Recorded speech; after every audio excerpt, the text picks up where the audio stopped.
нахуст аъзои маҷлиси миллӣ қарорҳои дахлдорро оид ба тасдиқи тартиби кор,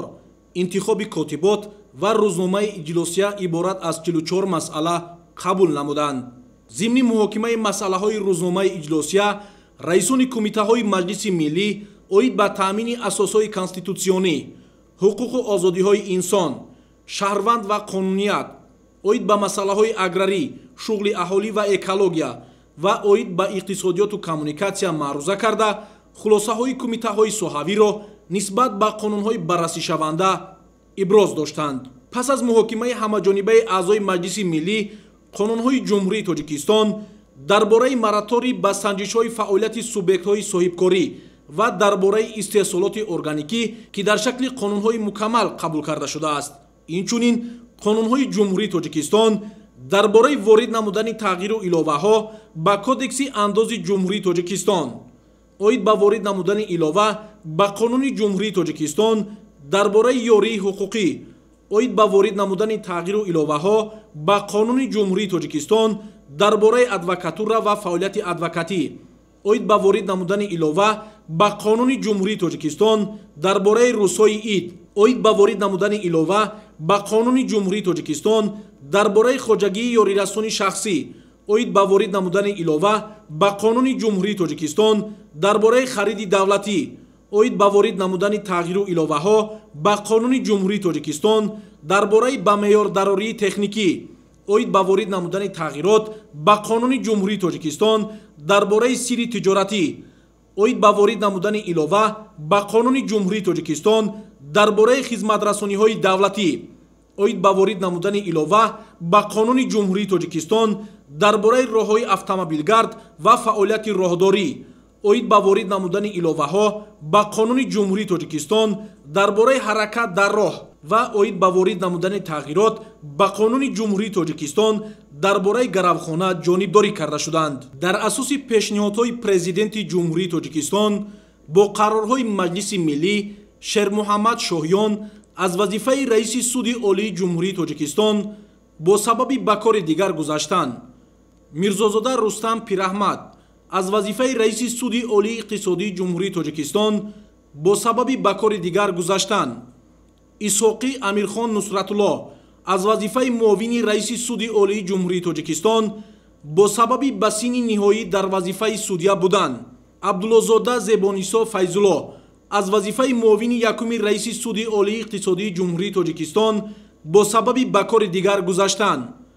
хайриддинзода азизбек аз вазифаи муовини раиси суди олии иқтисодии ҷумҳурии тоҷикистон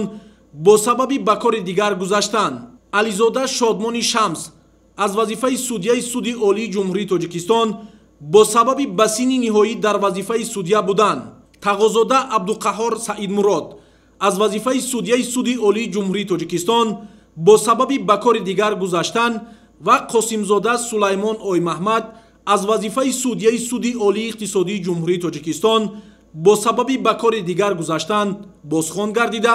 мирзозода рустам пираҳмад раиси суди олии ҷумҳурии тоҷикистон, абдуллозода зебонисо файзулло раиси суди олии иқтисодии ҷумҳурии тоҷикистон, тағозода абдуқаҳҳор саидмурод муовини раиси суди олии ҷумҳурии тоҷикистон ва қосимзода сулаймон оймаҳмад муовини раиси суди олии иқтисодии ҷумҳурии тоҷикистон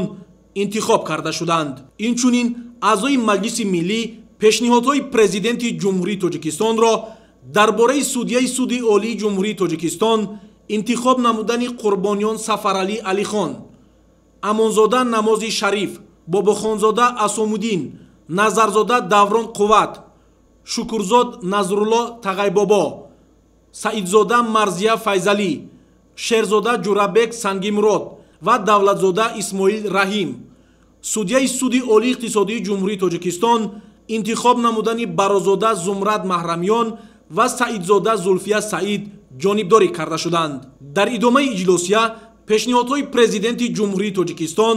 дар бораи додани ризоят барои аз вазифаи прокурори генералии ҷумҳурии тоҷикистон озод намудани Раҳмон Юсуф Аҳмадзод бо сабаби ба кори дигар гузаштан, аз вазифаи муовини прокурори генералӣ сарпрокурори ҳарбии ҷумҳурии тоҷикистон озод намудани Воҳидзода Ҳабибулло Саидулло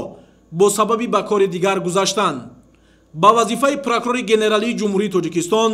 таъин намудани воҳидзода ҳабибулло сайдулло,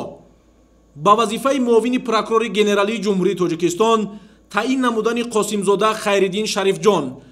ва ба вазифаи муовини прокурори генералӣ сарпрокурори ҳарбии ҷумҳурии тоҷикистон таъин намудани ҳаётзода фирдавс ҷурахон баррасӣ гардида ба онҳо ризоият дода шуд. аз рӯи масъалаи навбатӣ муовини якуми прокурори генералии ҷумҳурии тоҷикистон каримзода умед дар бораи ҳолати назорати риояи дақиқ ва иҷрои якхелаи қонунҳо дар ҳудуди ҷумҳурии тоҷикистон дар соли 2024 ҳисобот дод. зимни муҳокимаи масъалаи мазкур раиси маҷлиси миллии маҷлиси олии ҷумҳурии тоҷикистон раиси шаҳри душанбе муҳтарам рустами эмомалӣ бо назардошти таҳлили омори вазъи ҷинояткорӣ оид ба пурзур кардани назорати риояи дақиқ ва иҷрои якхелаи қонунҳо, таъмини волояти қонун, таҳкими қонуният ва тартиботи ҳуқуқӣ ба масъулон дастуру супоришҳои мушаххас доданд. дар фарҷом бо қарори маҷлиси миллии маҷлиси олии ҷумҳурии тоҷикистон идрисдода Ильёс Муъмин бо сабаби ба кори дигар гузаштан аз вазифаи роҳбари дастгоҳи маҷлиси миллии маҷлиси олии ҷумҳурии тоҷикистон озод карда шуд. бо ҳамин иҷлосияи 21-уми маҷлиси миллии маҷлиси олии ҷумҳурии тоҷикистон даъвати шашум ба кори худ анҷом бахшид.